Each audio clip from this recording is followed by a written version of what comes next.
నమస్తే, నేను మీ వంశీకృష్ణ. సినిమా కబుర్లకు స్వాగతం. హీరోయిన్ సమంత అంటే తెలియని వారు ఎవరూ లేరు. హీరోయిన్ సమంతకి తెలుగులో ఆ హీరో అంటే చాలా క్రష్ అంటండి. అసలు ఆ హీరో ఎవరు, సమంతకి అంత క్రష్ ఎవరి మీద ఉంది, ఈ వివరాలన్నీ కూడా తెలుసుకోవాలంటే మీరు చేయవలసింది ఈ వీడియో స్కిప్ చేయకుండా చివరి వరకు చూడండి. విషయం మీకే అర్థమవుతుంది. అసలు సమంతకి ఎవరంటే క్రేజ్, ఇవన్నీ కూడా. అయితే మీకు ఇంట్రెస్టింగ్గా ఇలాంటి విషయాలన్నీ మీ ముందుకు తీసుకొస్తున్నాను కదా. ఈ నా చిన్న ప్రయత్నాన్ని మీరు అర్థం చేసుకొని ఈ వీడియోని ఖచ్చితంగా లైక్ చేయండి, ఛానల్కి సబ్స్క్రైబ్ చేసుకొని 10 మందికి షేర్ చేసి వాళ్ళని కూడా సబ్స్క్రైబ్ చేసుకోమని చెప్పండి. అయితే హీరోయిన్ సమంత తాజాగా చాలాసార్లు వార్తల్లో నిలుస్తూనే ఉన్నారు. నాగ చైతన్యతో విడిపోయిన తర్వాత ఆమె చాలా సెలెక్టెడ్గా కొన్ని సినిమాలు చేసుకుంటూ వెళ్తున్నారని, అదే క్రమంలో ఖుషి సినిమాలో చేయటం జరిగింది. కానీ ఆ సినిమా యావరేజ్గానే నిలిచింది.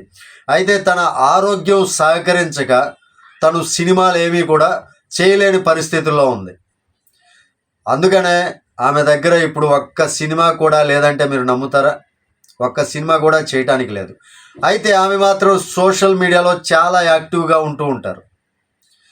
ఈ మధ్యనే రీసెంట్గా ఇండియా టుడే ఇంటర్వ్యూలో, తాజాగా ఇచ్చినటువంటి ఇంటర్వ్యూలో ఆమెకి బాలీవుడ్లో షారుఖ్ ఖాన్ అంటే క్రష్ అని, అదేవిధంగా తెలుగులోకి వచ్చేసరికి హీరో అల్లు అర్జున్ అంటే చాలా క్రష్ అంటండి. ఆ క్రష్ కారణంగానే పుష్ప సినిమాలో ఐటమ్ సాంగ్ కూడా చేయడానికి సిద్ధపడిందంటండి.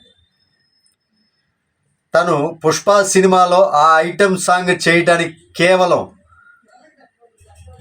అల్లు అర్జున్పై ఉన్నటువంటి ఆ క్రష్ కారణంగానే ఆ సినిమాలో ఆ ఐటమ్ సాంగ్ ఒప్పుకోవటం జరిగింది అని ఇండియా టుడే ఇంటర్వ్యూలో సంచలనాత్మకమైనటువంటి కామెంట్స్ చేసింది సమంత.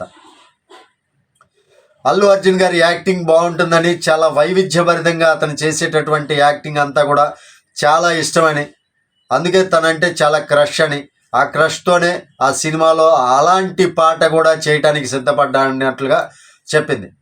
అయితే ఇంకొక విషయం కూడా ప్రస్తావిస్తూ, ఫ్యామిలీ మెన్ అనే వెబ్ సిరీస్ తనకు చాలా చెడ్డ పేరు తీసుకొచ్చిందని, దీని కారణంగానే తాను తీవ్ర విమర్శలను ఎదుర్కొన్నట్లుగా కూడా సమంత గారు పేర్కొన్నారు.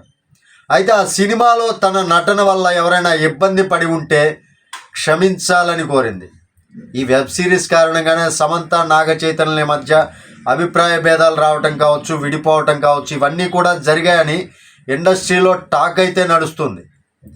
కాగా ఎప్పుడో జరిగిపోయినటువంటి విషయాన్ని ఇప్పుడు ఆమె తలుచుకొని బాధపడటంలో ఆమె ఆంతర్యం ఏంటి, ఆ క్షమాపణలు కోరటం ఏంటి అనేది ఇప్పుడు తాజాగా సోషల్ మీడియాలో వైరల్ అవుతూ ఉంది. అయితే సమంత మాత్రం తన క్రష్ కారణంగానే ఈ పాటలో నటించాను పుష్ప సినిమాలో అని చెప్పటం అయితే ప్రేక్షకుల్ని ఆశ్చర్యపరిచింది. అదేవిధంగా సోషల్ మీడియాలో చాలా వైరల్ అయింది. ఇదండి ఈరోజు సినిమా కబుర్లు. నచ్చింది అనుకుంటున్నాను. నచ్చితే ఖచ్చితంగా లైక్ చేయండి, ఛానల్కి సబ్స్క్రైబ్ చేయండి. Thank you. జై హింద్.